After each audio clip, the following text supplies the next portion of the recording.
And when we talk about Haki, the most important figure is probably Inu, even though someone as powerful as rocks. Who had incredibly strong Haki, couldn't resist the universe. That means Inu possesses Haki, so strong that it can override and nullify the Haki on rocks. Himself, strong enough to keep the devil's power active no matter what. And that led me to one conclusion. Inu is Haki itself. The biggest hint comes from Rook's life. My soul emits an energy that's almost solid, so it can exist in this world. Inu is doing the same thing, constantly releasing energy. And because he has lived for 800 years, that energy has been refined over centuries, eventually becoming the overwhelming powerful Haki he now possesses. In other words, Inu isn't just a Haki user.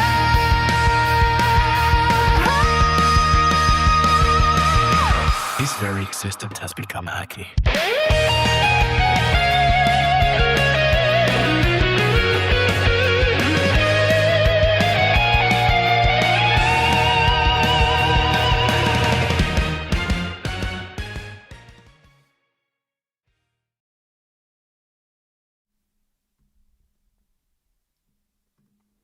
Hi. Hi, nice to see you. Alright, everyone. Long time no see. This is LunaPienArt. It's time for our monthly live stream for November, even if today is already December. Yeah, today's live stream, I want to take a deep dive into, recently spotlighted connection between Loki and Shirahoshi. In other words, the link between the ancient giants and the mermaid princess. After that, I'll also sharing some, important discussion points about the future of One Piece that submitted by members by, Dusk published members. So with that said, let's jump right into today's live stream. Okay, first, let's talk about Mosako's true identity, which is also a little of, the latest chapter. Right now, in the One Piece community, a lot of people are saying that Mosako is definitely Shirahoshi. What do you think about that? But personally, I don't think it's confirmed yet. And there are a lot of things about the theories that don't, quite sit right with me. So today, I want to take another look at it and break it down properly. By the way, I do support the idea that there's a connection between Shirahoshi and Loki. I agree with that. The issue isn't the connection. The issue is the calling Mosako is Shirahoshi, confirmed when it's still way too early to say that. Most people seem to think, Mosako is Shirahoshi because her route described Neptune's daughter as Mosa Mosa. Mosa Mosa. お前のモサモサした娘. Harold says like this, but Roger said moja moja shita. A little bit different, but same thing. Shaggy or mosa mosa wa moja moja meaning shaggy. But as a native Japanese speaker, there's one thing in particular that stands out to me. The difference between how Shirahoshi speaks and how Mosako speaks.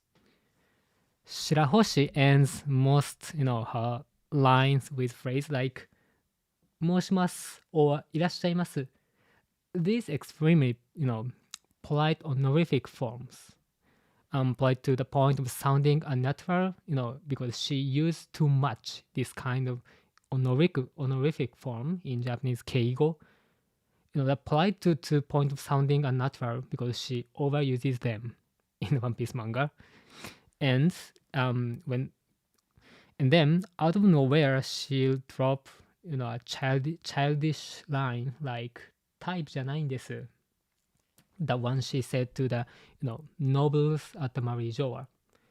So she switches between super polite and childlike expressions, and which makes her, immaturity show pretty clearly. And normally in Japanese language, the way you speak changes depending on who you are talking to. It's not only Japanese, but we can say that's to all of languages. But in the Shirahoshi's case, her speech doesn't change at all.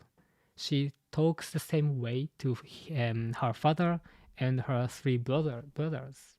She always, she still uses honorific forms for her father and her three brothers, and even to close friends like Luffy and Bibi. So her default style never, really shifts, depends on the person. Now, Mosako, the way of speaking is completely different. She or he, but probably she talks like a fully grown woman, and the way she chooses her, words shows a real intelligence. Lines like 何者にも代え難い in the chapter 1151 and 言葉の裏にあなたの優しさがある in chapter 1134 have a level of, refinement the Shirahoshi simply doesn't have. Because of all this, I personally think there's a still real possibility that Mosako and Shirahoshi are two different people, two different women. And on top of that, Shirahoshi, who was basically kept under, house arrest for 10 years, even said, 私のお話し相手はメガロだけ. Meaning her only conversation partner was Megalo. She definitely said like this. In other words, until Hodi's coup attempt, happened, the moment when Banda de Ken was finally, restrained, and she had been locked in tower and the entire time with no one to talk to. So if she supposedly met Loki after the Hodi incident, we run into major problem. And that problem is Loki's line to Mosako. お前とは長いことダチだ. Yeah. They already been a friend for a long time. Unless one of them is lying, there's no way they had the chance to stay in contact over the Dendemushi.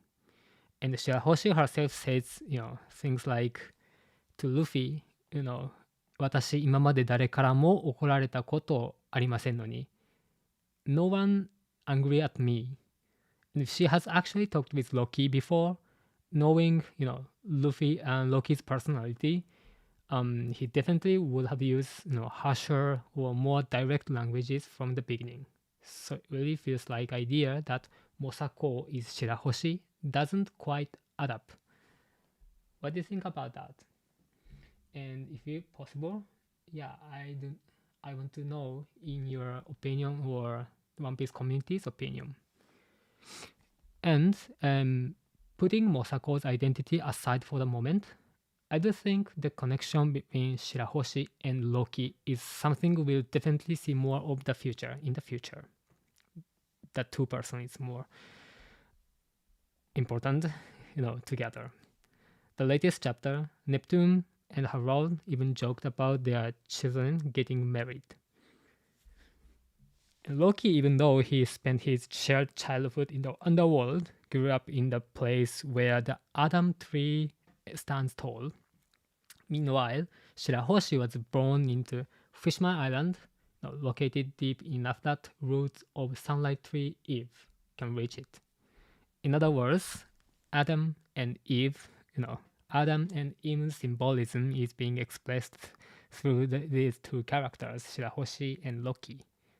Also, with Harold gone, it's very likely that the only person who can operate Galera, as Roxanne mentioned, is Harold. But now, Loki. The rightful heir to the Elbaf royal family. And if Galera were somehow, restored and Loki were to lead them and he could probably repair the Noah in the Fishman Island, and that Luffy almost destroyed back at Fishman Island, but Loki or some Galera could repair it, and they might even be able to build a brand new arc like that, like the Noah. If that happens, Shirahoshi could command the Sea Kings, and the two of them together could save the people of the world as it, gradually sinks beneath the sea. Loki and Shirahoshi become the hero in the world, probably. And there's one more interesting, similarity between Loki and Shirahoshi. Yeah. What do you think about that? Can you guess what it is? If you're following this channel, or LunaPienArt, or Dawn Dusk channel, for a while, you already know it's skip generation inheritance. Shirahoshi inherited the power of Poseidon, but that ability only manifests every several hundred years. Her parents, Otohime and Neptune, they don't have the power to communicate with the Sea King at all. It's a special ability that appears in the Mermaid Princess only once in centuries. And on the other hand, Loki seems to be showing signs of some kind of skip generation inheritance. His father, Harold, and his mother, Estrida, both have normal eyes, but Loki was born with those strange, unusual eyes. Because of those eyes, Estrida threw him into the underworld.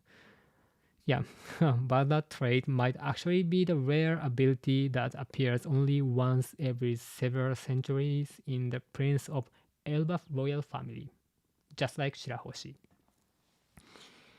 And maybe the reason the giants of Elbaf so extreme about rejecting outside blood is because this power needed to be passed down properly.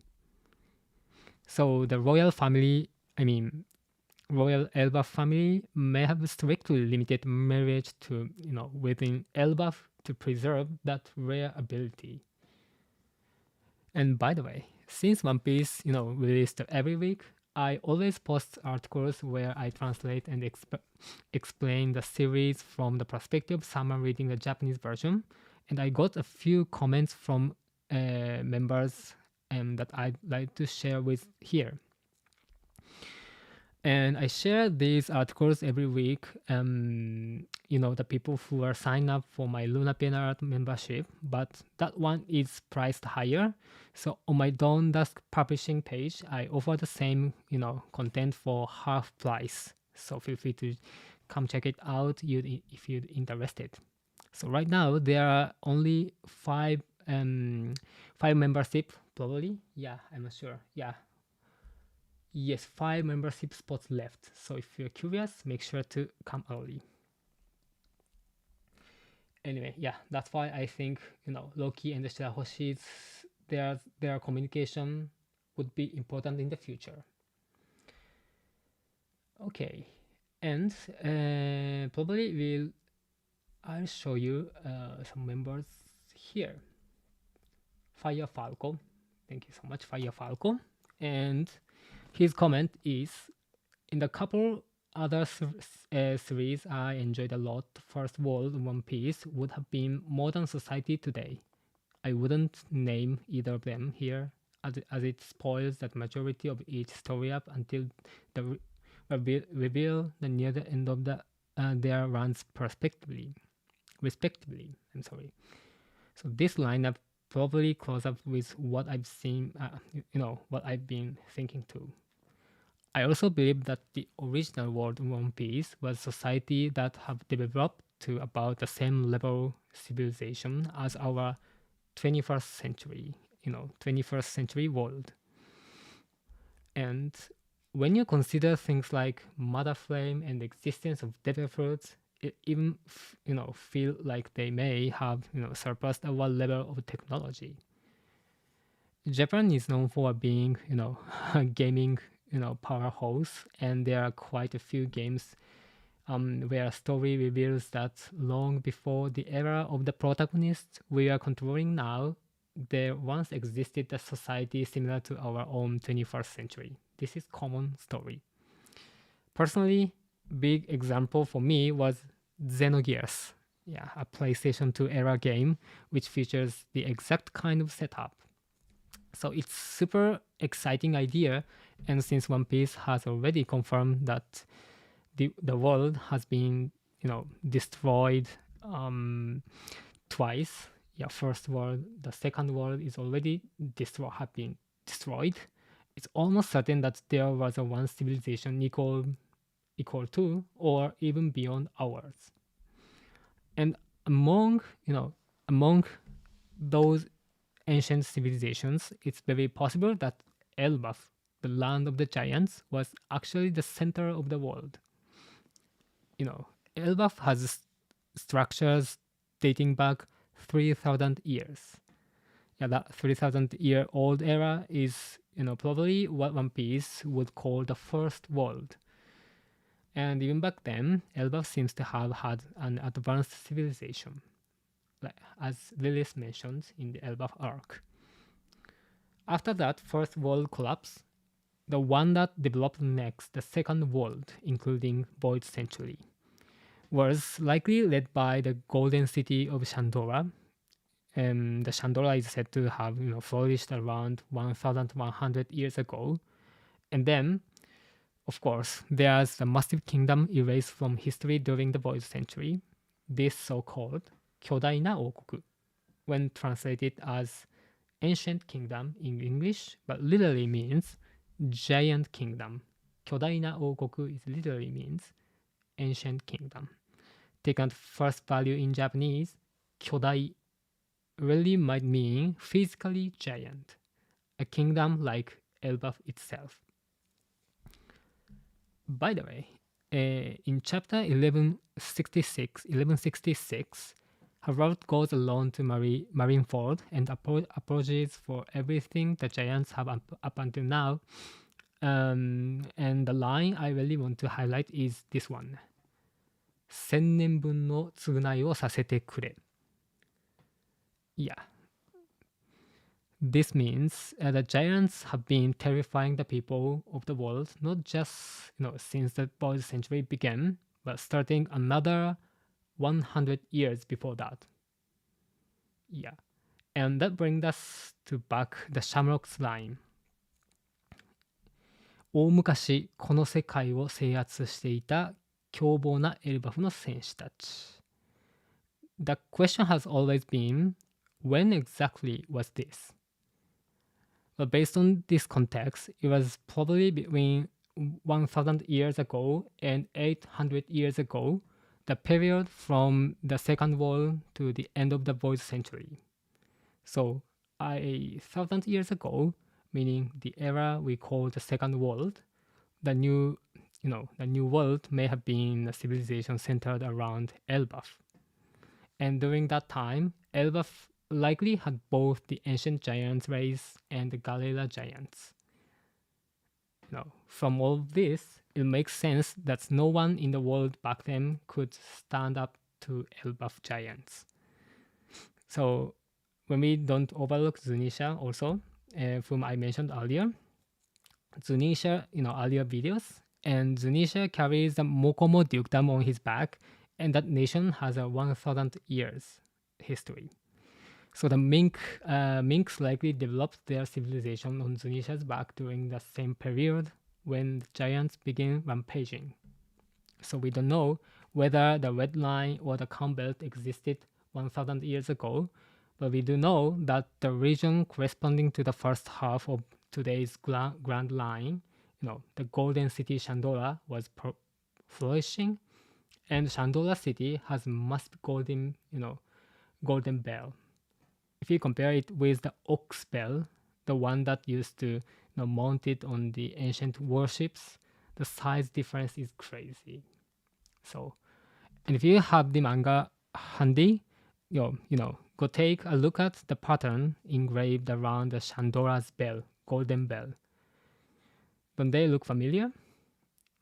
Yeah, that exact same symbol is carved into the pillars surrounding the throne in the Elbaf royal chamber. So it really looks like the giants may have been involved in constructing the golden bell as well. So all of this point to the one thing: 1,000 years ago, the influence of the giants was so far greater than we ever imagined, and the people of that era lived fear of them. That's why Harald did that. And Rock's understanding history and knowing just how strong the giants once there was determined to recruit Harald, the king of Elbaf. And that's also why Gunko said that giants were the key to massive scale warfare in the future. Now, what do you think about that? I think giants is the key, the key races for discovering the void century. Okay, next let's take a look at the Davy's comment, and the member of Davy's here. Davy's comment. And Davy, as always, thank you for leaving comments. He's got really unique or entertaining way of analyzing things, so I think members will enjoy reading his breakdowns too. And here what he wrote: Foxy sent 3 coins to the deep sea.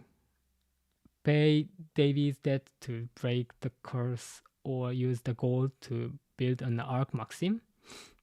Yes, again, thanks for the great comment. You always come up with interesting angles, and I think the members will enjoy your take this too.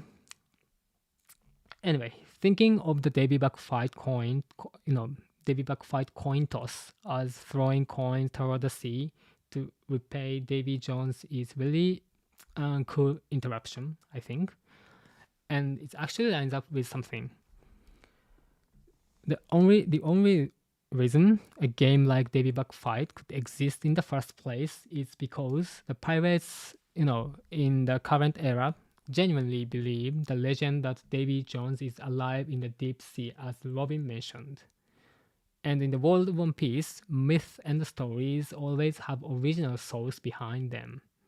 The Galera giants, who are thought to be mythological figure, actually exist. And the story of Noland the Liar, and the tale of Jelma 66 both turned out to be based on the real events or real figures. So I personally think the Davy Jones legend is rooted in something real as well. And there's one more thing I want to highlight: the narration in chapter 1166. 舞台の幕が降りるように島は崩れ、深い霧に覆われていく。The entire, island is covered by fog. When I first read that line, I thought it was metaphor for how God Valley incident itself was being erased from history. But the chapter actually shows the island physically sinking into the thick fog. And we've seen that kind of scene before. The Florian Triangle. It's already been established that every year the 100 ships go missing in its fog. Some people might have assumed it was because of Moria, but most of the viewers on this channel were pretty knowledgeable about One Piece, so I'm sure many of you noticed this already. In the narration, it clearly says that even long before Moria had thriller bark in that area 10 years ago, ships had already been disappearing for decades as a part of long-standing mystery. So that's why in earlier videos I suggested the hypothesis. Maybe the sea devil or sea demon who caused Davy Jones taken up residence in the Florian Triangle. That means the one who wrapped God Valley in the fog might have been Davy Jones, and he might have been, collecting the treasure behind on the island, God Valley Island. And then And there's one more thing I want to go over with everyone. Chapter 1163. In that chapter, Rocks explained that Davy Jones was once king of the world. But we don't know if that statement is literally true, but at the very least, it does suggest that Davy Jones was someone very close to royalty or someone who held a king-like position. And if he really is cursed now, forced to live only in the sea, then the idea becomes really interesting. Now, what if this former king of world, Davy Jones, has been gathering treasure from the ships above to build a new world beneath the ocean, inside the sinking remnants of the old one? In other words, the whole rule in the Davy Buck fight where pirates toss coins into the sea might actually be created by Davy Jones himself, a system designed to help him collect treasure on the seafloor. Yeah. Now I think Davy Jones' figure and his is more important now as a character, especially in the Boys Century's story. Okay, and now we'll see also another comment about here. Okay, this one. Share here. This one. Okay. Yeah, let's take a look at Todd Heup's comment. He's been Dusk Publishing member for a long time and always leaves great comments, so definitely check out his thoughts as well. Here's what he wrote this time. So, Imu can do Domi reverse by himself. This is tough question. First, Domi reverse is just a name based on its pronunciation. Its actual meaning is Kokten Shihai. Yeah, black turn domination. This is its meaning. No, it literally translates to black turn domination. This is Domi reverse. So Imu's Domi reverse is essentially an ability that turns things to black, giving it to corrupting effect. Anyway, I found an interesting question.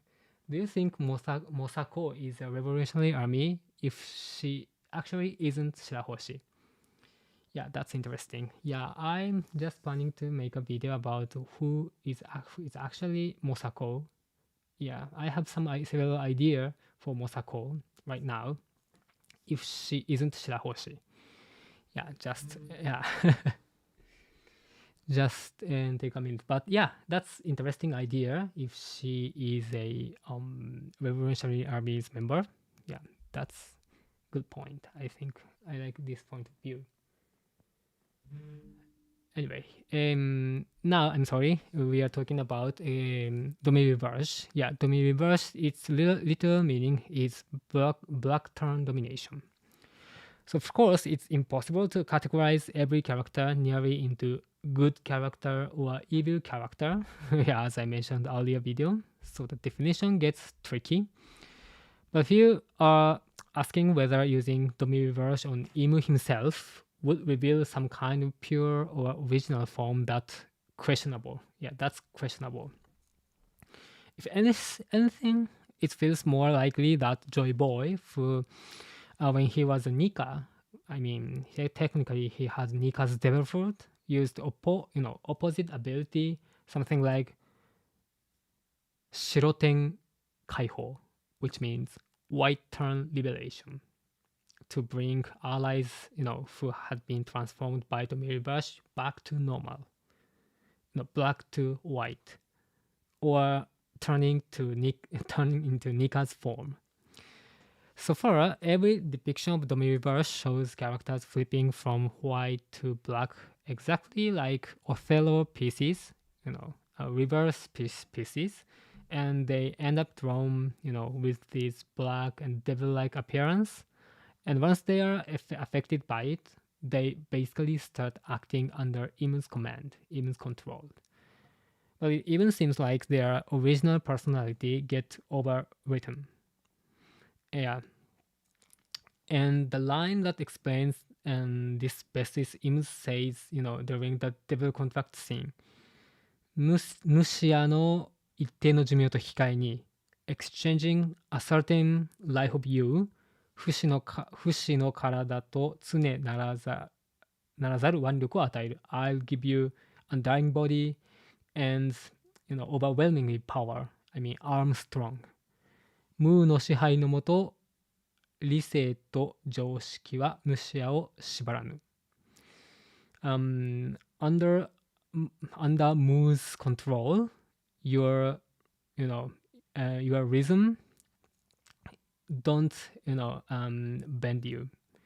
This makes it clear that under Im's control, the person's common sense and rationality no longer restrain them, meaning their fundamental personality shifts as a part of contract. So the line, we need to pay attention is this one. Under Moo's control, the person's common sense and rationality no longer restrain them. And volume 113 of manga, there was also an interesting comment about the word risei, reason or rationality. Oda Sensei said like this. My idea is that every person carries strong desires toward all kinds of things, and it's only when we surpass, those desires with reason, risei, that we become human. So if reason is what we call shaka, then it's something that technically shouldn't be separate from us. And if our, disgust toward the celestial dragons and common sense of you must not kill people also counts as reason. I mean risei or as reason, rationality, then in a way you could say that there may be a celestial dragon inside all of us. That's extreme interpretation, so just take it lightly. So personally, I think this is one of the most important concepts in all One Piece, even if Oda Sensei said just take it lightly. Humans naturally have desire in many different directions, and only by suppressing those desire with reason do we function as human beings. So our personality is basically the balance between our desires and the reason that holds them back. So when someone is hit with Im's Domi reverse, their reason is stripped away, meaning they become, puppet who cannot resist Im's orders. In the current Elbaf storyline, the giants, including Dory and Brogy and the giant warrior pirates, were, reversed almost immediately. And personally, I think the reason for that is that the opposite you expect. And I mean, they normally suppresses their violent instincts with extremely strong self-control, which makes them, easier once that reason is removed. Because giants seems to have naturally, ferocious nature, as Shamrock explained. And long ago, they even ruled over the New World. One exception is giant warrior pirates led by Dory and Brogy, who shocked the world 100 years ago. And but aside from that, most giants stayed inside Elbaf. Why? Even if they have ferocious naturally, why they just stay in Elbaf? That's strange. I think it's because of two things. Their pride as warrior of Elbaf and their fanatical faith in Nika. These two, forces keep their inherent violence in check. It even, makes sense to think that Joy Boy intentionally spread Nika's worship to giants, elbaf giants, so that future generations of giants, especially elbaf giants, wouldn't dominate the world through fear. So we've looked at several comments from Dawn Dusk Publishing members so far. But before we wrap up, I want to check your comments. It likely breaks the Mibi brush. Yeah, I stole this from Luna. Okay, thank you so much. I think Bonnie may be able to grant multiple people Nika from via her ability. Yeah, I think so. That's important. Spread Nika's ability to every humans. Here's fun prediction. Dragon will save Gorp. Yeah.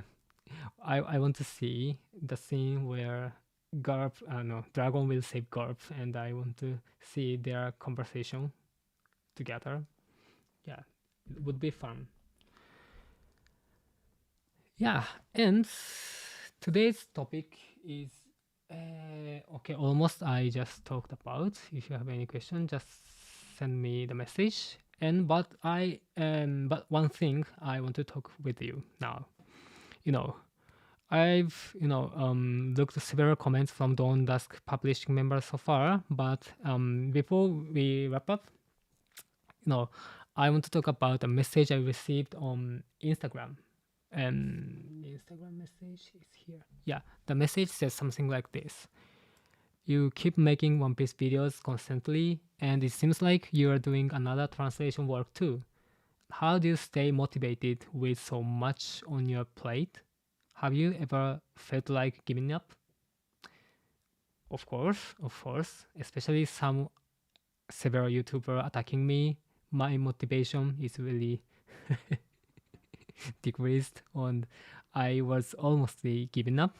But I'm not. It's just joking. I'm not really a motivation creator, so talking about things like this might feel a bit out of One Piece or out of the place. But I do want to share some personal things with you all as well. So, and since we've already in December 2025 now, with just 1 month left until 2026, so I think this is actually a perfect moment to reflect how we want to live our life better. So in order to welcome the new year with fresh mindset, or if you currently had goals in your work or sport or anything else, your artwork, you want to accomplish smoothly, I want to talk about what we should do before the end of the year. Of course, this is just my personal viewpoint. So if any of you have interesting thoughts of your own, just let me know, or just I'd love to hear them. Anyway, the first thing is to set aside 1 moment each day to take a small risk. This is important for me, also for me. Always take a small risk. I'm sorry. When I say risk, I don't mean a huge gamble that could, ruin your life. And it's actually the opposite. It means intentionally adding a little bit of healthy tension, or something that requires courage, or a tiny burden you'd usually avoid into your daily routine. It could even be trying a creative challenge you normally wouldn't attempt. It's about taking one small step towards something you would naturally or usually hesitate to do. This one risk a day habit pushes your heart or your life steadily forward, I think. And there's scientific benefit too. Small challenges actually increase your overall happiness, and humans feel a sense of achievement moment they go just slightly beyond their limits, and that raises your self-esteem and generates positive energy or positive something. Yeah, That's why the most important part here is, consistency, doing it every single day. Even 5 minutes is fine, or even single small action is enough. By overcoming just one tiny risk, you know, you become stronger than you were yesterday, I think. Yeah, yeah, I don't like this kind of expression. Like, sounds like self-help like word. I don't like this kind of word. But if I had to say, yeah, I would do. Yeah, I would say like this. And I really believe, that this, stacking of small, consistent wins is what changes you the fastest in this short stretch before the end of the year, I think. And the second thing you should keep in mind before the end of the year is this. Starts the thing you didn't touch at all this year.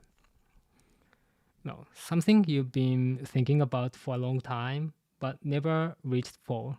Something you wanted to do, but you let it slide because of, busyness or pressure or obligation. So facing that one thing will be, huge key to move your life forward in these, last few weeks.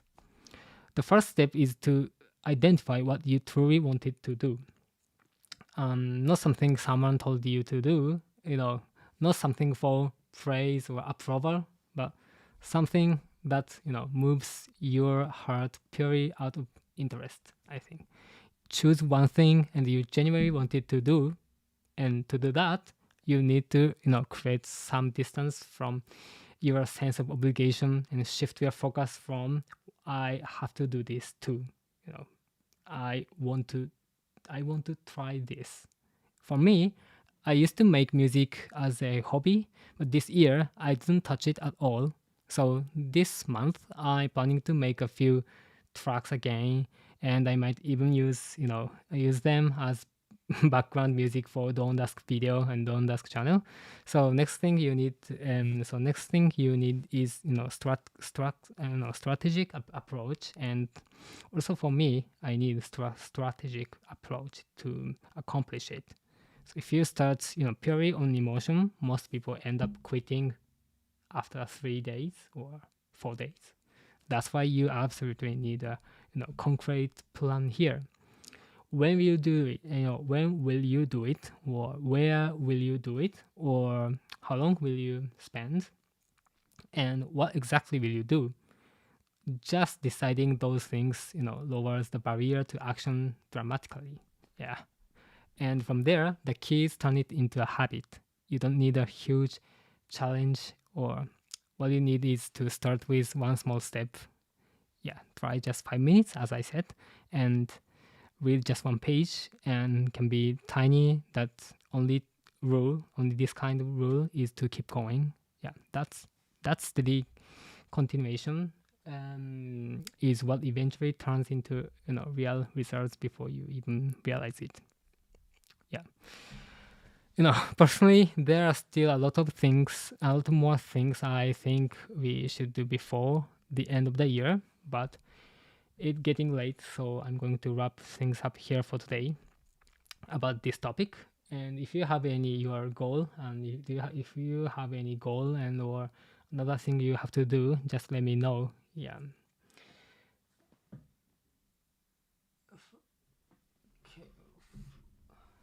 Thank you so much for coming today. I'll just leave some comments. Today's shadow, remember to give yourself breaks. Don't tire yourself out. There is no deadline, right? Yeah, of course, I don't have deadline because I work as a freelancer, or like just having small company, and I run everything by myself. Sometimes I leave some tasks to video editor or some of my friends or my coworker, but yeah, I like doing everything by myself. That's why sometimes I feel really difficult to leave my tasks to someone. That's why this causes a problem, because my frequency of posting video is really low, especially nowadays, because on Don Dusk channel, at least I upload 2 videos a month. Of course, it's not enough. Yeah, if possible, I want to share my video once a week if possible. But now that's technically difficult to realize that. That's why I'm just thinking about how should I do that. Hello from Australia. Thank you so much. Yeah, thank you so much. Anyway, alright, so today's we talked about some of the big topics getting attention in recent One Piece chapters, as well as comments from Don Dusk published members. And I do this kind of live stream once a month, and I plan to keep it going. And if you have the time, I'd actually like to, couple more 2 or 3 lives this month as well, if possible. And yeah, in my I'm not sure how frequent I can do that kind of live, but I like interact with you. That's why. You rock. Thank you so much. Ohayo gozaimasu. So yeah. Anyway, also my members can submit questions, specifically for these live streams. So if you part of the On Dusk published members, so I'll make a post about the next month. So when I do, feel free to send me your question there. Also, on that page, I also, I prepare the page. Also, I translate biblicals and post weekly Shonen Jumps or Japanese to English translations and the explanation One Piece chapters. So if you're interested in Japanese or if you want to read One Piece on a deeper level, check out the Don Dusk published page. And right now, there are only 5 half-price memberships, a lot left. So grab them while you can. All right, thank you so much. And I'll read last comment. Hi, LunaPienArt. I have a theory. The Lodestar Island, in Japanese Lodestato, is spelled as Roadstart. A coincidence that is last island of Grand Line. What do you think? Yeah, I think it's important, Roadstar, because Roadstar Island become in Japanese Roadstato. Roadstato. Roadstart. Yeah, that's interesting connection. Probably Oda Sensei thinking about,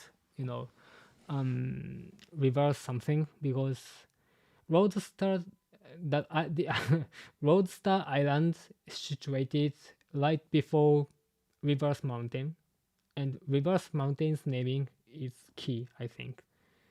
In the future, probably we'll see some kind of reverse of the route or reverse the earth itself, but that's kind of that kind of function is definitely hidden in One Piece world, I think. Yeah, because Oda Sensei you always use this kind of wordplay with Japanese words. That's definitely important. Roadstar Island, and I already explained about Roadstar Island with Shanks' sword differences. That's why if you are interested, just check it out on Don Dusk channel. And I think Lodestar is a trope or North Star. North Star in Japanese, Hokkyokusei. Yeah, that's important because from Reverse Mountain there has the name Polestar, Polestar Island, Polestar. It's not actually Polestar, but in Japanese word Polestar, is not directly means Polestar. Oda Sensei a little bit changed that word. That's why I think around Reverse Mountain, Roadstar, and Whiskey Peak and Polestar Islands, definitely they have mystery about that. ありがとうございます。こちらこそありがとうございます。So, yeah, okay. Alright, that's it for today. And I see you again in the next live. I probably next week or for 2 weeks. Anyway, thank you so much. Thank you so much. Thank you so much for coming today, and see you soon.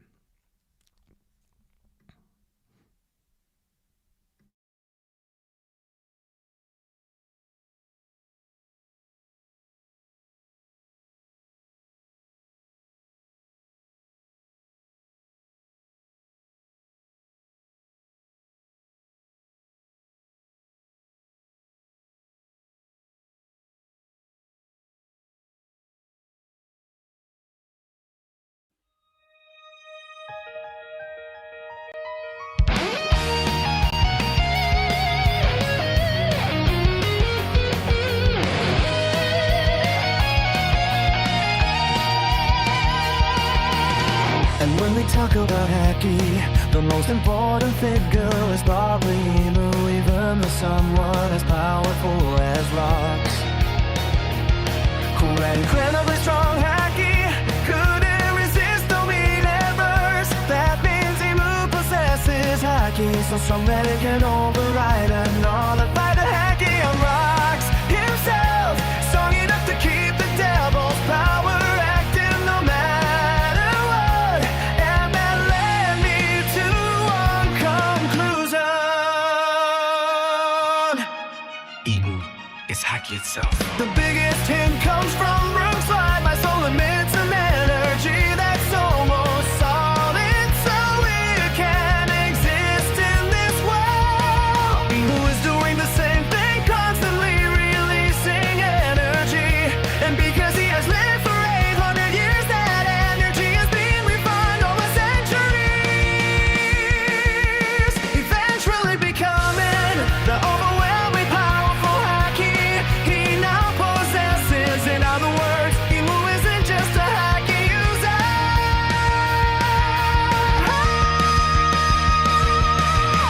His very existence has become Haki.